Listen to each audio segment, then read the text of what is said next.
ભાવનગર શહેરના ખેડૂતવાસ વિસ્તારમાં રહેતા એક શગીરનો દોરીના કારખાનામાં શંકાસ્પદ હાલતમાં મૃતદેહ મળી આવતા ચકચાર મચી જવા પામી છે। આ ઘટના અંગે મૃતદેહ મળી આવતા મૃતકના પિતાએ તેના પુત્રની કોઈ હત્યા કરી હોવાની સંભાવના વ્યક્ત કરાતા પોલીસે તપાસ હાથ ધરી છે। સમગ્ર બનાવ અંગે જાણવા મળતી વિગતો અનુસાર શહેરના ખેડૂતોવાસ વિસ્તારમાં આવેલ મેલડી માતાની ધાર પાસે મફતનગરમાં રહેતા રામજી શાંતિ ઢાબીનો 14 વર્ષીય પુત્ર જયદીપ સવારે બોરડી ગેટ વિસ્તારમાં આવેલ વીમાના દવાખાના પાસે આવેલ પ્રવીણની દોરી બનાવવા કારખાનામાં ગયો હતો। આ સગીર કારખાનામાં આવ્યા ટોયલેટમાંથી લાંબા સમય સુધી બહાર ન આવતા ફેક્ટરીમાં કામ કરતા મજૂરોએ ટોયલેટમાં તપાસ કરતા સગીરાને ગળે દોરી વીંટેલી હાલતમાં બેશુદ્ધ હાલતમાં જોવા મળ્યું હતું। તેને તાત્કાલિક સારવાર અર્થે સટી હોસ્પિટલમાં ખસેડવામાં આવ્યો હતો, જ્યાં સારવાર દરમિયાન તેનું મોત નીપજ્યું હતું। આ અંગે મૃતકના પરિવારજનોને જાણ કરતા પરિવાર સટી હોસ્પિટલ દોડી આવ્યો હતો। આ અંગે મૃતકના પિતાએ તેના પુત્રની કોઈ શખ્સોએ હત્યા કરી હોવાનું આશંકા વ્યક્ત કરી હતી। બી ડિવિઝન પોલીસે સગીરાના મૃતદેહનું પીએમ કરાવ્યું હતું। તપાસ હાથ ધરી છે।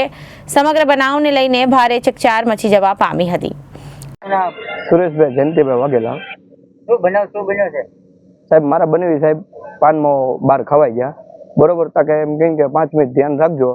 પછી મારા બનેવી સાહેબ આવ્યા તો કાંક જોવાઈ ગયા તો સંડાસમાં પડ્યો હતો। મને એવું લાગે છે કે આ બધા ગળપો આપ્યો હોય સાહેબ। જાલુગી નાઈ તાલુકી લાશ લેવામાં આવશે નહીં।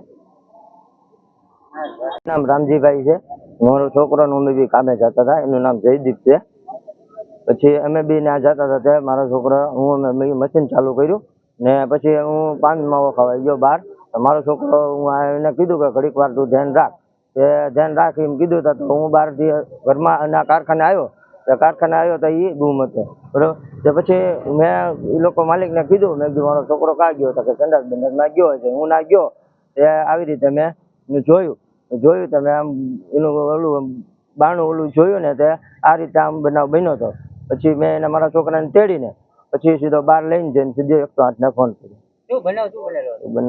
ગળાફા જેવું આવી રીતે આમ જેવું તો સંખ્યા એવી લાગતી હતી કે ખાધો નથી, પણ એવું થોડું ઘણું એવો બનાવ જેવું હતું।